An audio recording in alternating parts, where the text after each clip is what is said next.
এই বর্ষ কেমন ভাবে খুললে সত্য করে বলো বিশ্বকর্মা মহারাজ, এই বর্ষ কেমন ভাবে খুলেছ? আমি এর কথা জানি না মহারাজ, সবকিছু জানে আমারই পুত্র ওই 42 শর্মা। তোমার পুত্র 42 শর্মা বাসনের চাপি আমাকে দিয়ে গিয়েছিলে, কিন্তু কেমন হবে এই বাসন খুললে? সত্য হয়ে গেল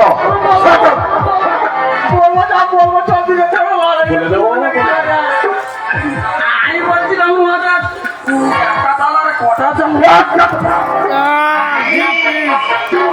একটা তালা দুটি চাবি হয়, তুমি আমাকে একটা চাবি দিয়েছ, আর একটা চাবি কিসের কারণে দাবি? আমার বিয়ের জন্য আমি টাকা দেয়নি, আমি ওই জন্য চাবি দিইনি।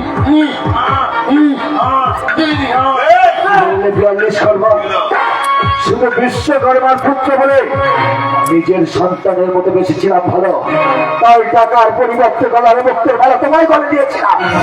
শেষে তুমি আমার সাথে করলে বিশ্বাসঘাত।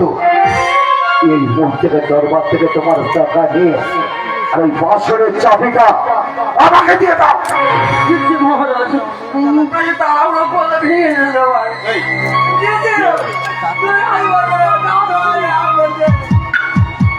আসতে পারো বিশ্বকর্মা গান শেষ মানে বেশ, তাহলে আমরা এখন আসি।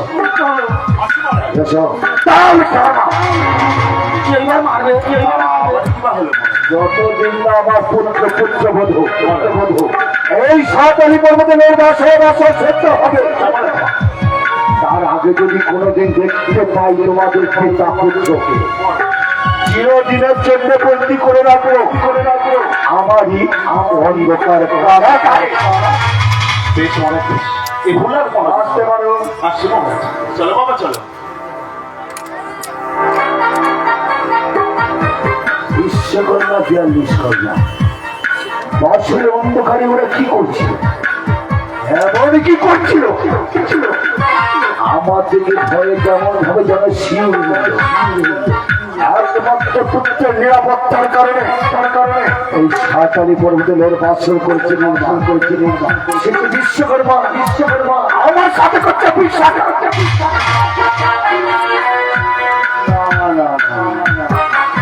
বিশ্বকর্মা হলো আমার পুত্র, এত বড় বিশ্বাসঘাত আমার সাথে করতে পারে না। পুত্রের নিরাপত্তার কারণে বাসন তো বিশ্বকর্মা করেছে নির্মাণ। আর বিশ্বকর্মার নামে আমি কি ভাবছি?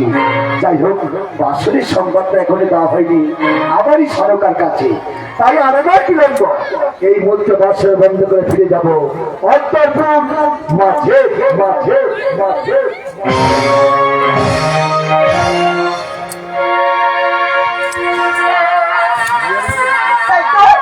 বিশ্বকর্মা 42 শর্মা সরকারি পর্বতে এখনো কেন তারা ফিরে আসছে না? তবে কি আমার মনোবাসনা তারা পূরণ করতে পারেনি? কতবার আমি দাঁড়িয়ে রইলাম। আসিয়াছি, তবে মনে আশা আমি পূরণ করে আসিয়াছি। বেশ বিশ্বকর্মা, আমি তোমাকে আশীর্বাদ করলাম, যেদিন এই দরিদ্রের মুখে আমার পূজার পূজা হবে, তারপরে দিন তুমিও পূজা পাবে বাবা বিশ্বকর্মার। আশীর্বাদ করো। এটা কি দেবে তো? কি দেবে? তখন বললো মনে নেই, কি দেবে? তখন বললো মহারাজ আজ যেটা চাল গুণ দেবে। ও ঠাকুমা তো কি ও বাবা? বাবা আশীর্বাদ নিয়ে নাও বাবা। তোমার মা তো? হ্যাঁ বাবা। হ্যাঁ সত্যি বলছো? হ্যাঁ বাবা। তাহলে আমার ঠাকুমা কি হবে? আমারও মা তোমারও মা। হ্যাঁ উনি দিল বন্ধু, সমাধান বন্ধু। শোনো বাবা, হ্যাঁ তুমি মায়ের কাছ থেকে আশীর্বাদ নিয়ে নাও। আমার আশীর্বাদ লাগবে না, আমার সামনে দিয়ে টাকা দাও। বাবা আশীর্বাদ চেয়ে আমি আশীর্বাদ করতে পারি, টাকা দিতে পারবো না। তোমার আশীর্বাদ তুমি ভালো ভাতে খাও। এই আমার টাকা দাও, আমি দিয়ে বলবো। আমি দিতে পারবো না বললাম তো।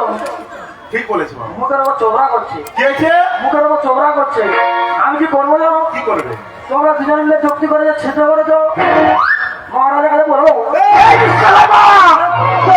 তোমার পুত্রের মুখের বাড়ি তোমাকে যদি জানতে পারো তাই তোমাদের পিতা পুত্রের বলে আমি